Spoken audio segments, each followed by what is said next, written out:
एकदम नया भी रहा और आशा बल्कि विश्वास पाए आप लोग अगर 15-20 मिनट गौर करें तो जरूर पसंद आई। एकदम शीशा नियर साफ, आप लोग ध्यान से सुनत जरूर आनंद है। जैसे लड़का लोग के शांत होने रही है। आप लोग कहानी की शुरुआत हो गई, विवाह की शुरुआत हो गई। विवाह में भूमिका लगल है।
वहां पहुंचा धन्यवाद है दिल से। बड़ी ऊंची लाइन, एक एक लाइन हिम्मत हिमालय की ठकराए जिनकी, भारती माँ का ऐसे औलाद है, गरिमा की गहराई। वाह, विरह में गया कर मुना रहा कैसे लाल।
चचा भैया वीर के हो, वीर के हो 10-12 गदेला वो वीर है। अच्छा जेकरे 10-12 गदेला वो वीर, वो वीर ना हम बताओ थे के वीर जेकरे जवान का कीमत, जे जवन कहे तवन आजकल के वीर हो नथनी भैया कि अगर दुआरे छाटे ही तावत हुआ तो समझा के वो ललकी पियर की छनवा के पहुंचे थे वहां निपटावे खेते ओरी वो अनहारे में कथो वो कोने से लेके वो कोने तक कुल अपना हो भले लौकत ना गाड़ी पे दूसरे के खड़ा हुआ और वही के अपन डाल बता दो वो कोने से लेके वो कोने तक अपना हो। और सवेरवा वही ही तो लोग के तब मर मैदान ले जात हुआ तो ही तब सूती बनावत के पूछत हो कि भैया वो कोनवा ले वो कोनवा तक बताओ तला तो जब नशा उतरत है कल नाई हो हरिया वाला चचा कहा भाई कोनवा से लेके वहां तक बड़का बाबू कहा जवन बचे लगो 3 बिस्सा हमार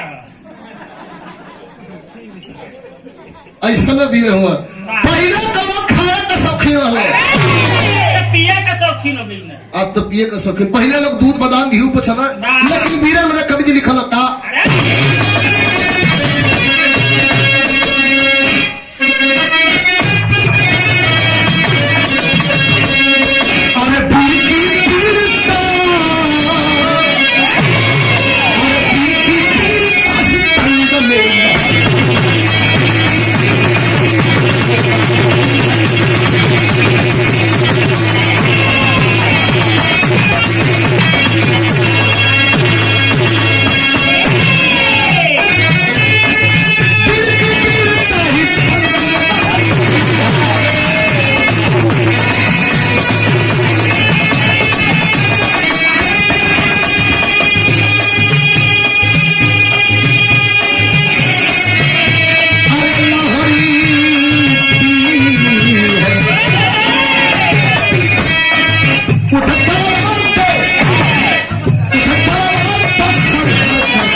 पे बार जोरदार ताली बजा के आप लोग स्वागत करिएगा।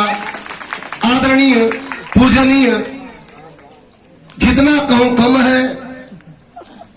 विजय लाल यादव जी हो, दिनेश लाल यादव जी हो, खेसारी लाल यादव जी हो, पंकज पुजारी हो, उजाला यादव जी हो, आपके ही आशीर्वाद से हम लोग गाते हैं, हम लोग कुछ कह पाते हैं। आदरणीय श्री प्यारे लाल यादव कवि जी, जोरदार ताली बजा के आप लोग स्वागत करिएगा। आदरणीय प्यारे लाल यादव कवि जी, और साथ में हमारे पिताजी श्री भैया लाल पाल, आदरणीय राजेश गुरु जी हैं और महेंद्र गुरु जी हैं। सबको प्रणाम एक स्वर से करता हूं।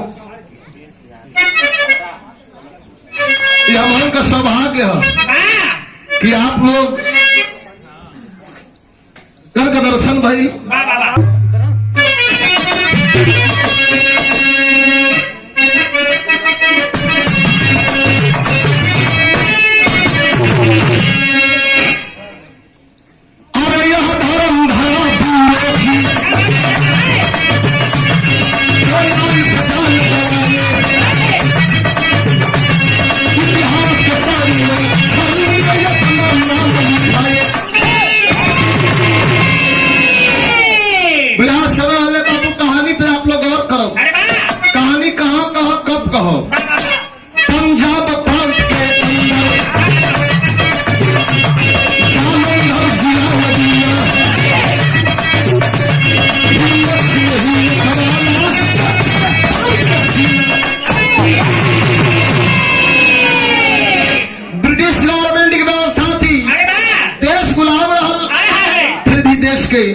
आजाद करावे खातिर, देश का पानी बचावे खातिर कुछ वीर कुछ बारी आगे आयल हो। पंजाब का रहे वाला गरीब बाप का बेटवा हवन, शौक पहलवानी का। चचा नाम का है हिम्मत सिंह। हिम्मत सिंह कर का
लोग कहला कैसन चैलेंज भैया, का करे के हुई? कहला कुछ ना करे के हुई भैया, अंग्रेज लल कर ले हो कि जो भी कोई हिंदुस्तानी हमारे अंग्रेजी पहलवान को पटक देगा, सब अखाड़ा के लोग खड़ा में रह गए।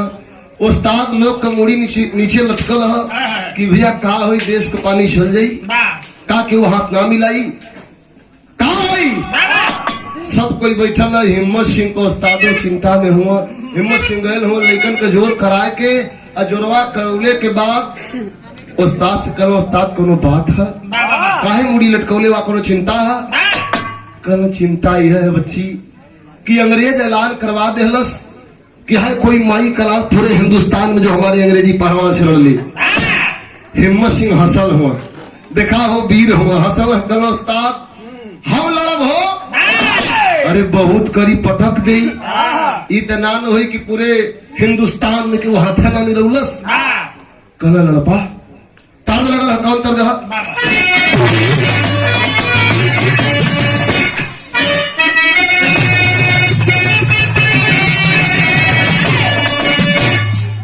वह तर्ज है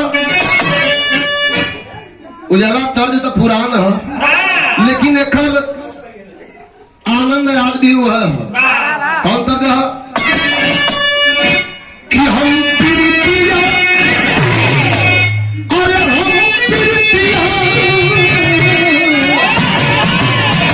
कि हम प्रीतिया करतियों न जननी, कि पिया से मिला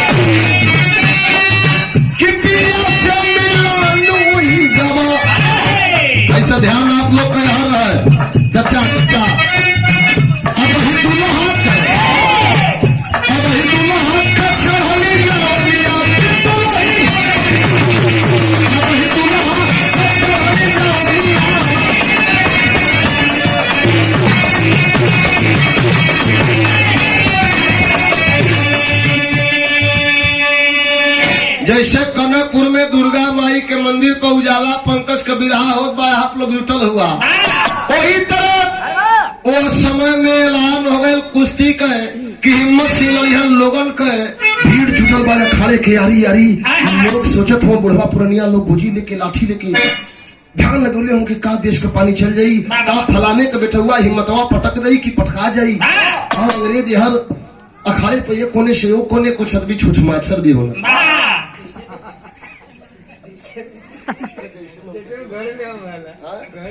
कुछ आदमी भैया क्योंकि परोजन में नहीं है तो उनसे पूछबा कि भैया खाना खिला, हाँ खाई ना तुरती मलत नहीं है, अरे भैया खा ला सब, अरे खाई ला ना वो जोहल करल कि फलाने का कब नमकवा कम हो, फलाने का दलिया कब घटे, बिहाने चट्टी चौराहे पर जाके कही है हाँ ठीक है तरह कितना आदमी खैबा कहीं दालिया घट गई होला। अच्छा भैया होला ना देहात उठाई होला, वैसे कुछ आदमी छुछमाचर होला अंग्रेजवा खड़े पे आए के दौड़े कोने अपन पैतरा मरले हो। हिम्मत सिंह अखाड़े पर खड़ा होकर गरीब बाप का बेटा देश का पानी न जा पावे, उस्ताद का पानी न जाए, एक पैतरा एक पैर आगे एक पैर पीछे करके खड़ा हुआ कि अंग्रेजवा हथवा कब मिलाई। आउ दौड़ो कोने मोजा पहिरे दो ठेवनी में पहिरे अब धोखा कैलस मार के खलिया आयल है या पंजाब कर लेलस भाव का लगल है।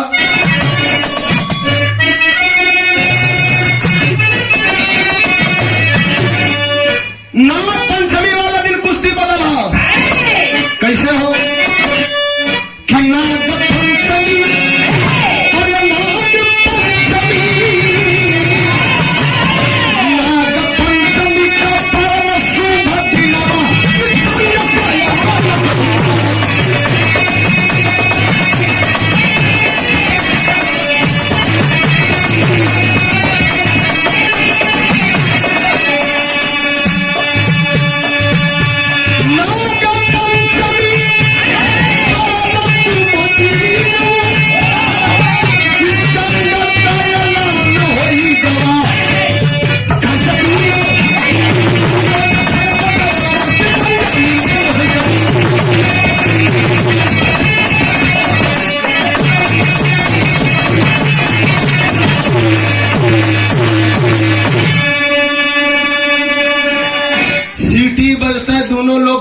छप पंजा मिलौले हुआ। एक तरफ देसी मट्टी देसी खून हो, अपने देश का जवान हिम्मत सिंह, एक तरफ अंग्रेज पहलवान लंदन से आया हुआ है। दोनों लोग अपन जोर आजमाइश करत हो, ढकेली ढकेला कैले हो। ये भैया लोगन का निगाह लगा कि सुई गिर जाई, तब वो पता चली कि सुई गिर गई। एक तब लोग निगाह लगौले हो तब भैया का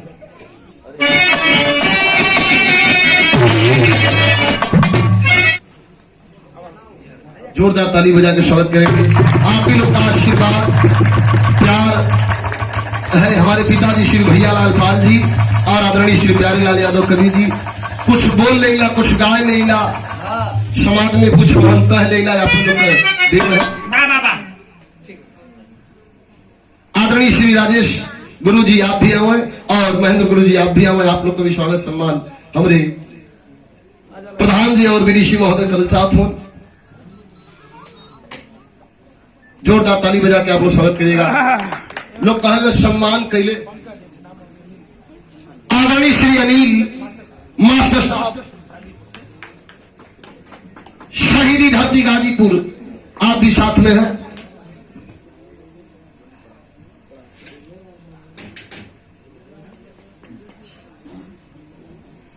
अनिल मास्टर साहब जी शहीदी धरती गाजीपुर।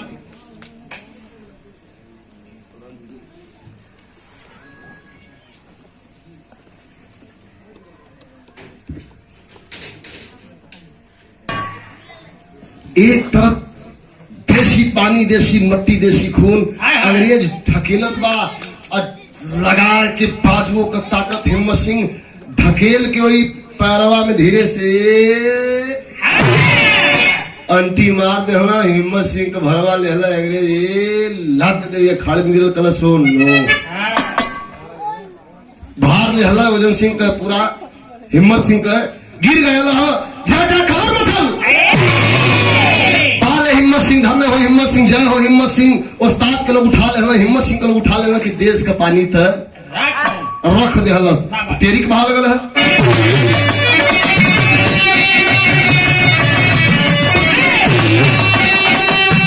अरे चलिया चुल्ली भागी बन गई, भैया चलिया चुल्ली भागी बन गई, लाहौर पसंद गया हिंद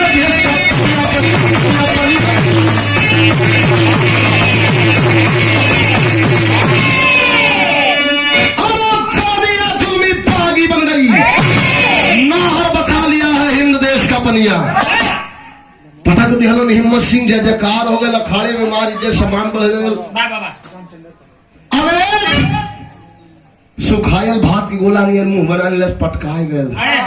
कलश की मैं सोचा कोई हाथ ही नहीं मिलेगा, ये तो साला बाजी मार गया। सबेर भयल है अपने उस्ताद के गोड़ दबावत हुआ हिम्मत सिंह। तब तक 4 ठे अंग्रेज आयल हुए अखाड़े पर। कहला कि उस्ताद कहला का हो, फिर कोनो कुश्ती बधाना, फिर कोनो कुश्ती लड़े के का? कहला कुश्ती नहीं लड़ना है, वो पहलवान कहाँ गया जो कल हमारे अंग्रेजी पहलवान को पटक दिया था। आए हाय हाय हाय। हिम्मत सिंह गरीब बाप के बेटवा डेराए लगलन। उस्ताद के पीछे लुका थे उनके उस्ताद आप लोग कहला यह गांव समाज कहलस तो हम कुश्ती लड़ ली। खेल हम कुश्ती पटक देली, कोनो गलती तो ना कैली। अंग्रेज बोल पड़ा, अरे डरो मत, हमारे लीडर हमारे नेता हमारे साहब तुमको बुलवाए हैं और तुमको लंदन में ले जाकर के सम्मानित किया जाएगा। उस्ताद करना गट्टा पकड़ के हर हवा हिम्मत पटकले हुआ कुश्ती। तुहार सम्मान हुई, तोरे माई बाबू के सम्मान बढ़ी, गांव के सम्मान बढ़ी, अखाड़े के सम्मान बढ़ी। कहना का कथवा उस्ताद? कहना जा जब अंग्रेज स्वागत करे बदे बुलावत बात जा। देखा पहले संस्कार रहे, अदब रहे, आजो शांति रही। पहले लोग गुरु को सम्मान करें, गुरु जीवन कह दे तो लोग माने के पड़े। उस्ताद कहना जा बच्ची अपने माई बाबू से पूछ लिया, या अखाड़े का नाम हुई, गांव का नाम हुई, तुहार नाम हुई, माई बाबू का नाम हुई। अला बाबू से अपने हिम्मत सिंह कहना, गरीब बाप से कहना कि पिताजी अंग्रेजवा के पटकने रही। कहना का भैल तब? कहना कि वो अंग्रेज स्वागत करे बदे लंदन बुलावत है। बाबू का कहन कि तुहार उस्ताद कुछ कहला नहीं? कहला हाँ उस्ताद तो कहला। माई से कहला, माई कहली कि उस्ताद तुहार कहला। माई कहली कि जा जब तुहार उस्ताद कहना तो जा। एक दुल्ही है, दुल्हिया हो आइल है, पैर पकड़लस की जीत के आयल हुआ, स्वागत करे बदे तुहार लंदन में बुलावल जात बा। कहला कि बोल जाई कि ना जाई? देखा वो दुल्ही है, वीरांगना, बारे नारी, बारे हिंदुस्तानी नारी। कलश की सैया हमार कौन औकात, हमार कौन विरासत, हम आपके तरे आए नहीं, आप देश का पानी बछोले हुआ, हमार कौन औकात, हमार कौन विरासत जो ना आपके रुको। तो अंग्रेज किए क्या है?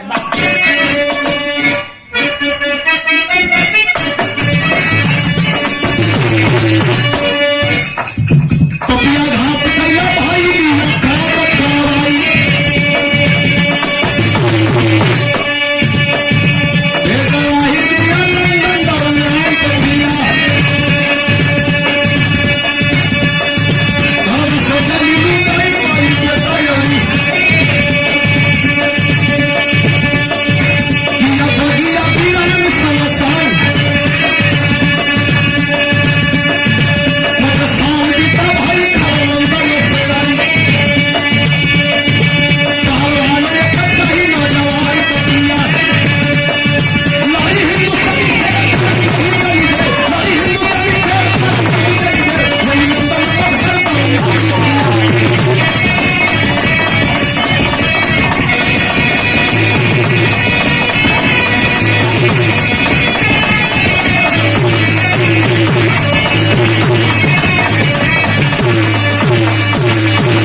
गरीबी में एक कुर्ता पहिरे हिम्मत सिंह तो एक साफ करे, एक साफ करे तो एक दुल्ही एक झोरा में लपेट के दहलस काखी में दबोलन आके उस्ताद के ओढ़ दिलन। अंग्रेजों के बंगले पर गए और अंग्रेजों ने बाई ट्रेन कलकत्ता और कलकत्ता से बाई फ्लाइट लंदन के लिए रवाना कर दिया। जेब तो भूगावे ना डकले है, आज 7 समुंदर पार जात बा। ए भैया जहाज में बैठ गए लंदन में उतरला, बड़ी बड़ी बिल्डिंग, बड़ा बड़ा घर, बड़ा बड़ा मकान, हिम्मत सिंह चकपका की ताकत हो, चून ही लगत है और तब तक अंग्रेज चढ़ा करके लात हुई पिछड़े से पिठिया पे मार देहलस, गिर गल हम मुंह के बगल झोरा बहर गए अपने हर। कह कि अरे हुजूर साहब मालिक कोनो गलती हो गई। कहना साले तुम्हें पुरस्कार देने के लिए नहीं, तुझे तो सजा देने के लिए हम लोग बुलवाए हैं।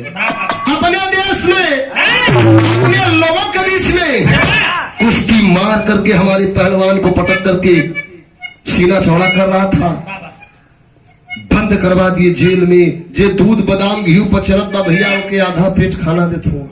अंग्रेज 1 महीना बीतल, 2 महीना बीतल, हर हिंदुस्तान में लोग चिंता में हो। देखला भैया दिखत हुआ हिम्मतवा गया लंदन सम्मानित हो तो आयल हिम्मतवा के हवा लग गए लंदन का, हम के भुला गयल जी करे मुहे से जवन आवत तवन कहे। लेकिन वह लंदन के जेल में बंद हिम्मत सिंह जब उस्ताद का याद आवे तो कलेजा फट जाए, रोए कि उस्ताद का मालिश के करत हुई, उस्ताद हमारे कैसे हुई, माई बाबू कैसे हुई, हमारे छोट सा बचवा कैसे हुई। 1 महीना 2 महीना 5 साल 10 साल 15 साल 20 साल का समय बीत गया। जब 20 साल का समय बीत गया और हिंदुस्तान में मतारी हिम्मत सिंह का लइकवा वीर सिंह ओके भी अखाड़े पर भेजे लगल। जब भेजे लगल था का भैला मास्टर,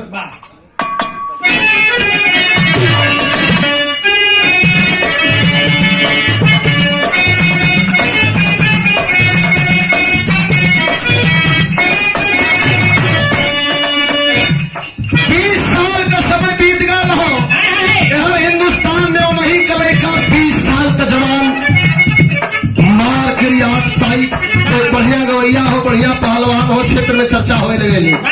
हर हिंदुस्तान में डंका बजौले बा पूरे जालंधर में वीर सिंह। अंग्रेज 20 साल बाद ऐलान करवलन है कि हर कोई माई का लाल जो हमारे हिंदुस्तानी पहलवान से बोले। पूरे देश में खबर गई भैया कैसा गद्दार हो जो अपने देश का हो के अंग्रेजन बदलड़ी। और हिम्मत सिंह के कुछ पता ना है, जेल में बंद हो ठठरी हो गए हो, आधा पेट खाना खाए खाए के यहाँ हिंदुस्तान में चलवा बा। जालंधर में वीर सिंह का वही का सुपुत्र बा, बागी भी था, क्रांतिकारी भी था। खबर सुना है पेपर के द्वारा, पत्रिका के द्वारा कि कोई अंग्रेज ऐलान करवाया है कि है कोई हिंदुस्तानी जो हमारे हिंदुस्तानी पहलवान सरल ले। पेपर पढ़ा है, उस्ताद के पास आया, कहा उस्ताद लड़ नहीं कहा। उस्ताद कर रहे बचवा पुरनिया हो गई, तो हर बाप भी गए हुए आज ले ना। बोला जमाना दूसरा था उस्ताद, जमाना दूसरा है, अब था दूसरा है, अब तो जमाना दूसरा है। नच जा बैठ जा लोगों को बैठा था। कहला कि क्या लड़ लू उस्ताद, कहा तो लड़ नहीं चाहे हिंदुस्तान में कैसन दोगला हो, वो अपने देश का होके अंग्रेजन बदलड़ी। कहना है अपने माई से पूछ ले बच्ची, आज ये तोर माई ताना मारे ले हमके कि उस्ताद भेजला हमार सैया हिलन ना, हमार पति हिलन ना। तो भाव देखा बड़ी पेचीदा तर्ज है, कौन तर्ज है।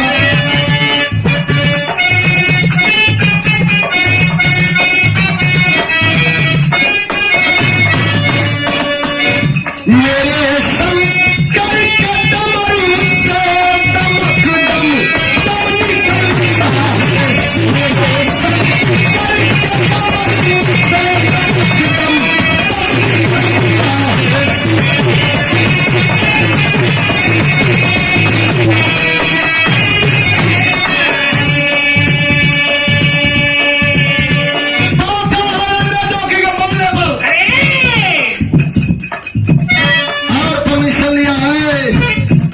मैं जाऊंगा लंदन, कल जाना है ना, कल हाँ कल तैयार रहना अगर जाना है तो।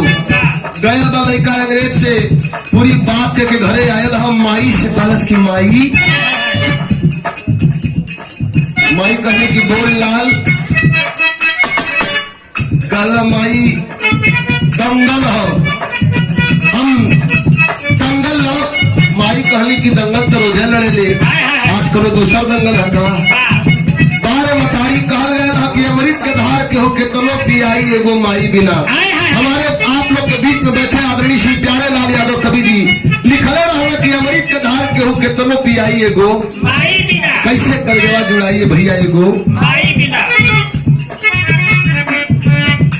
से बात कह के लड़का आयल हो वीर सिंह अपने माई से कहलस कि माई दंगल जा माई कली दंगल तो रोज रहला खाला नहाला 2 घंटा सुतला दोपहरिया में न दंगल है गलत ना माई लंदन जा लंदन का नाम सुनते करेजा माई के धक से गईलस गलस की बेटा लंदन का नाम मतलब तोहर बाबू गईले आज ने पता ना चलन डांट दिया अरे माँ उस समय दूसरा था आज समय दूसरा है जिद कर गल का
कुर्सी आगे ले जाके जहां जगह मिले बैठ जा कहला सुनाई जाओ अब पथ कब साल के कैसन हो हिंदुस्तानी हुआ जब अपने देश का होके अंग्रेजन बदलत हुआ माई मने करते बा लेकिन ए पंचो 3 ठे हठ राज हठ बाल हठ है राज हठ भाई भाई में खून करवा देवेला बाल हठ लड़का लंगा जाए नहीं चाहिए तो तिरिया हठ है आप लेकिन कहानी दिखाओ है रही कहानी पे आप लोग मत भटकिया आखिरी हदी रहा का लड़का कलश जाओ माई जान गिल की मानी होनी बाई ट्रेन कलकत्ता से बाई फ्लाइट लंदन एक जोश है एक गुस्सा है अंदर रस कब वो मिला हुआ कब हिंदुस्तानी के पटकी कैसन हिंदुस्तानी कितने में बिक गया देश प्यारा ना है ओके लंदन प्यारा है और हिम्मत सिंह कुछ पता ना बिना खेले पियले टूट गए पहुंचे है एक दिन का रेस्ट करके दूसरे दिन कुश्ती का ऐलान हुआ लंदन में 20 साल का लड़का बाघ नियर शरीर है पहलवान छटकन बा अखाड़े पर गुस्सा भी है कि कब हिंदुस्तानी आवा या कब ओके हम पटकी हिंदुस्तान का होके हिंदुस्तानी बदे लड़ी अंग्रेजन बदे लड़ी तो भैल का लाल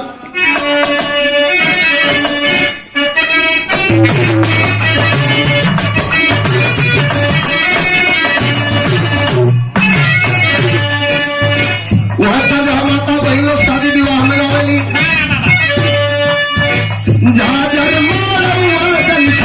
वही आए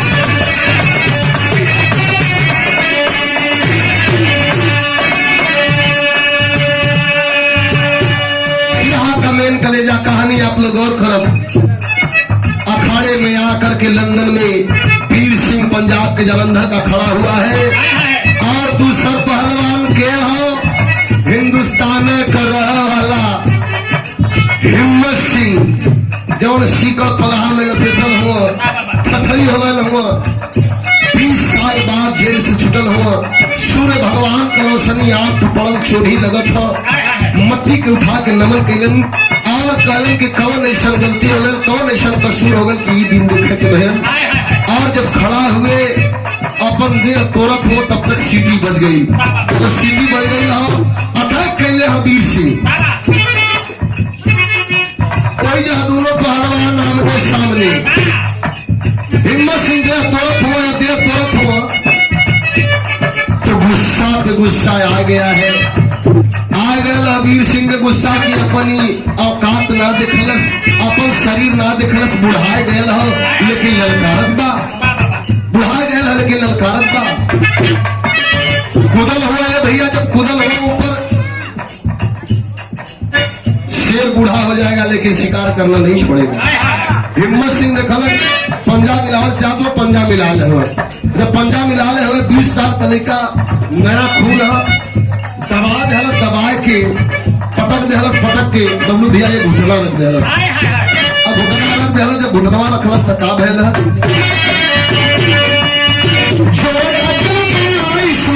हिम्मत सिंह हारी गई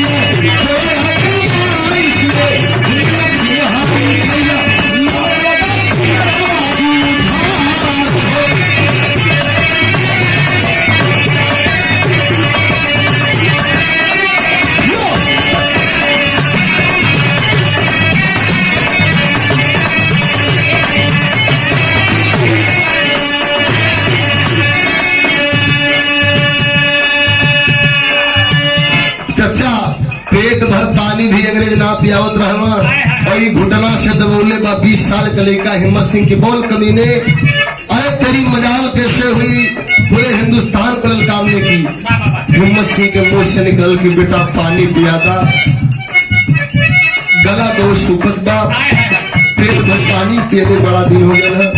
पानी पियादा लाल जस जस बलिया मांगे तस तस घुटना रख के दबावे। अरे कमीने पानी मांगता है, पानी पिलाऊं तुझे, आंख से आंस बह लगल। हिम्मत सिंह की है भगवान कौन गलती हुई गए पानी भी नसीब ना। तब तक दया आती है वीर सिंह दौड़ गए, वो बोतल का पानी रखल, अब पानी पिया दिला हिम्मत सिंह के। पानी पिया के कहा कि चलो कुश्ती करो, ऐलान किया हो तो कुश्ती करो। हिम्मत सिंह के मुंह से का निकलल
अपने अपने पैतरा पर लोग फिर से भयल हुआ।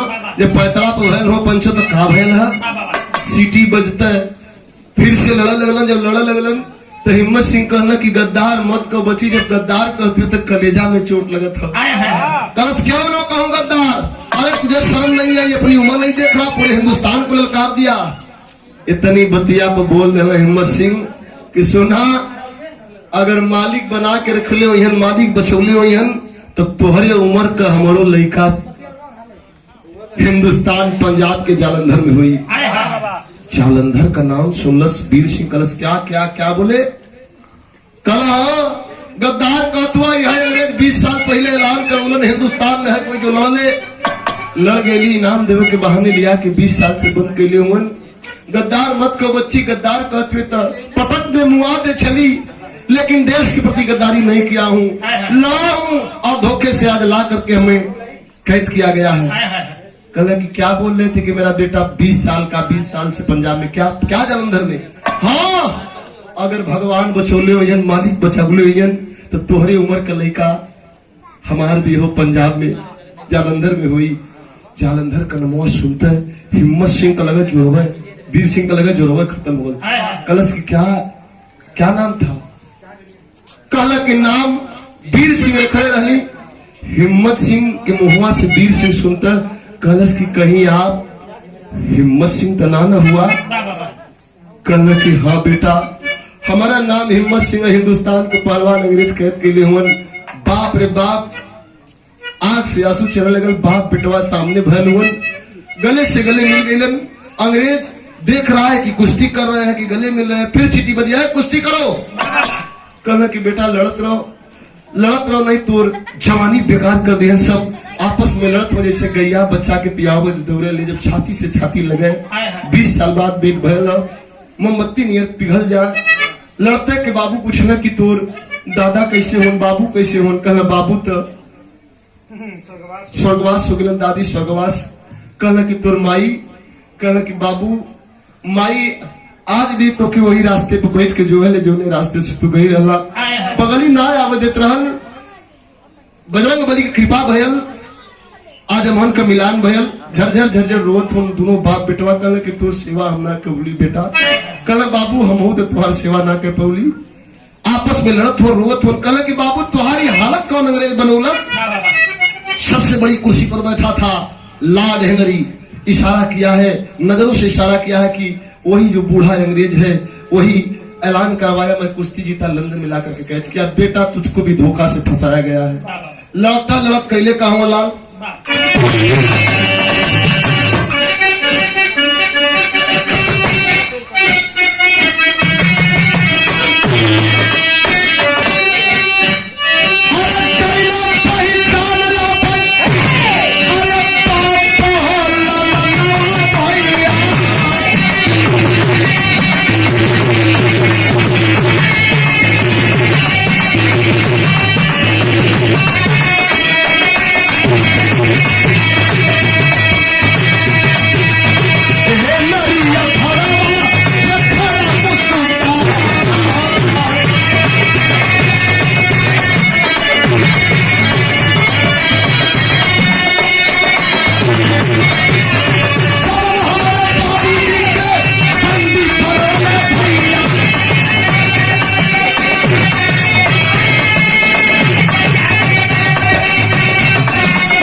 बेटा 20 साल बाद लंदन में मिले हुन। रोत इशारा कैलस की वह अंग्रेज हमके बेटा ये हाल कैलस तोरो हाल करे वाला है।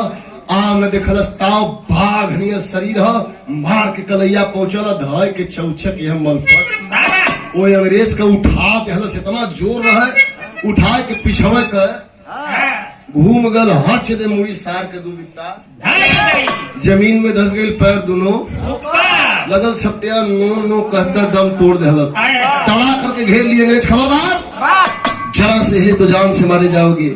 बाप बेटा सुनत नहीं हो, आपस में हाल चाल करते हो, बतियावत हो। अंग्रेजों ने घेर लिया, सजा हुई, मुकदमा हुआ। तो क्या हुआ आखिरी भाभी रहा।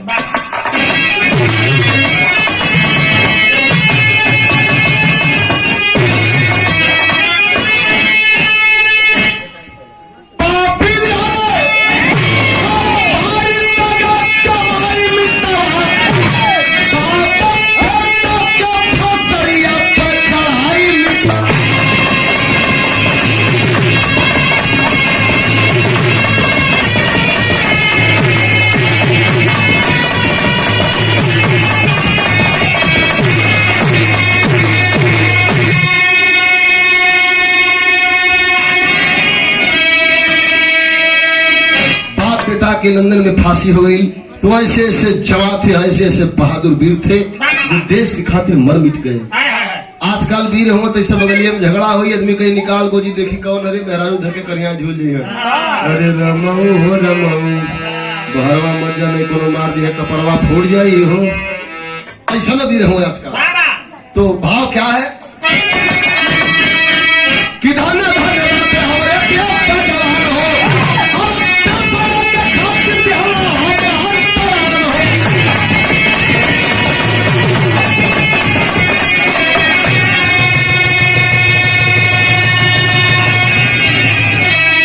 पूरे हिंद में शांति बदरी छाई निकला, और देशवा के फसरिया पर चढ़ाई निकला।